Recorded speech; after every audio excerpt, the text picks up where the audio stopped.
Okay, we're going to do a book review of a really good book about the Carcano rifle called Italy's Battle Rifle. Alright, and this is something, it's not new, it's a revised edition. The two gentlemen that published this book did it a few years back, and there were two versions. I think you'll see it covered on Forgotten Weapons.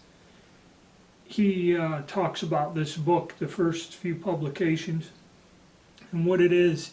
How I found this was one of the authors is on Gunboard's forum, and he was going to go and have a run of these hardcover books of the, I guess revised edition of it. And you had to give him a pre-order. I think it was like $108, so $110. I sent him the money. He went, had them printed, and then they were sent to us. I got this about a week ago, okay, or maybe it was this week. It was this week. So we'll go over the book. I'll show you the book and kind of give you the pros and cons. The thing about collecting Carcanos is they never were popular. Back in the old days, okay, even now, with the influx of them, a lot of us buy them because they're reasonably priced. Okay, they are getting old. They're over 100 years old, most of them, and it can get you into collecting mil surplus without breaking the bank.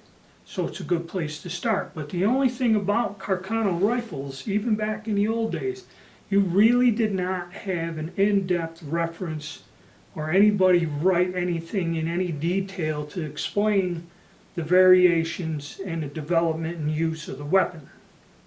Now, these guys wrote this book and they're collectors, okay? Now, I have another book. This is the other book that was good, and I suggest you should get it, is this hardcover book here. Okay, and this is the Carcano rifle, a development and production history. Okay, now this is the book I've been using to do my series of videos on it. This is a good book, you should have it. But this book here, because these fellas print this whenever they get around to it, they're not publishers, they're collectors more than making books. Put it that way, it's their thing. So there is a difference in these books, and there's a reason why you should have both of them. And this one here is pretty interesting, and it covers a lot of things. And I'll, when I go over the book, I'll reference the other one to it. So let's take a look at the book up close. I'll set this up and we can just look at it. Okay, and this book is available on this guy's website as a virtual book, or I guess you can download it, and it's not as expensive as this. I guess Ardinelli Books.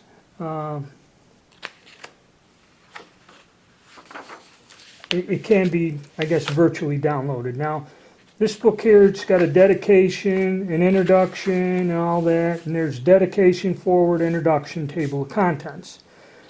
Now, the first chapter gives you the history of Italy, Carcanos, and all this, and it's 15 pages, and it's pretty much a condensed, concise history that brings you up to the Carcano rifle. Okay? Chapter 2 starts with the long gun, and the thing about this book is right from the get-go, after he gives a brief description, he gives you serial numbers and dates that you can, from different manufacturers, you can track your gun. The other book also gives you a detailed history of the manufacturers. He kind of doesn't do that, but right off the bat he gives you year, production dates, serial numbers, which is pretty cool. And then the other thing about this book is there are a ton of close-up photographs, detailed photographs of each different style of rifle. Even these on the Knox form, he shows you in detail I mean, these photographs are fantastic. You know, just the references and the explanation on the different models in these photographs make this book well worth it as it is. And this is what goes on between all the different ones. He covers the variations, you know, even shows you some odd and rare things. So this is a good book for an exact visual reference to help you sort out what is what. Okay, this book is extremely invaluable. All right, and he goes through all the different models, types. Goes into the TS's, and the one thing that he does cover that you're not going to find, he talks about when they developed the 9141, shows some other things about it, you know, again, more close-ups, and they do talk about the 8mm in depth, where the other book shows you a cutaway. The other book kind of just glances and doesn't really go into details. It describes the weapon, but it does not give you kind of information and a theory of where it was used, because basically they were used post-war. The Germans did convert them and use them as an emergency in the last year of the war, but the 8mm were used in other places. And another thing that it covers the long rifles, which you don't see them either, is this also covers foreign use of some of these guns, the Middle East and that. And then unusual Carcanos, it shows you different types of specialized guns and that in here, and with decent photographs, the Type I. There's the Spanish and Greek use of these guns. This is something you're not going to find in the book written by the Italians. This is written by a collector. So he discusses foreign use of the Carcano rifles, which you don't really get a lot of reference onto them. Okay, and then he shows the children's toy guns are also covered in here. But another thing that he covers in this gun, I'm not quite sure what this is. Stock markings are covered. Okay, ammunition is covered.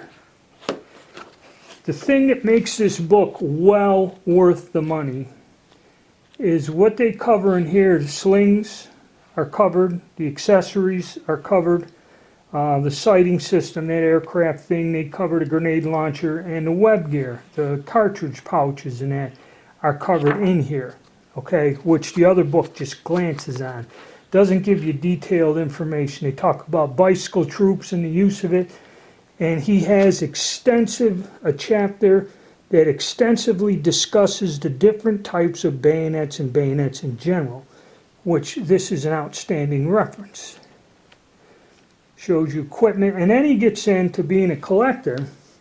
He discusses accessories, equipment, and that you know, go along with the uniforms, the time period, and that. So not only is this discussing the rifle itself, but it helps you identify uniforms, equipment, and battle gear. Has different examples of it, which is pretty neat. Okay, so you have that. Then he has a thing of photographs, postcards, and artwork. A lot of historical stuff. A huge amount of period photographs, and then these are the artwork, the postcards the soldiers would send home, and that in itself, you know, is a very nice reference. And then it goes on and references chapter 18 covers the older guns, so you got a little bit of a bonus in there. Okay, so that's the book. Like I said, I got it hardcover. You can get it, a virtual book. You can download it. I'm going to try to put a link to where you can get it, but it's well worth it. It's worth, you know, it's well worth the money. It's an outstanding reference. It has more than just, it covers more than just the rifle. You know, there's uniforms, bayonets, web gear, postcards, and a ton of period photographs. That makes the book worthwhile all by itself. So that's my review on it.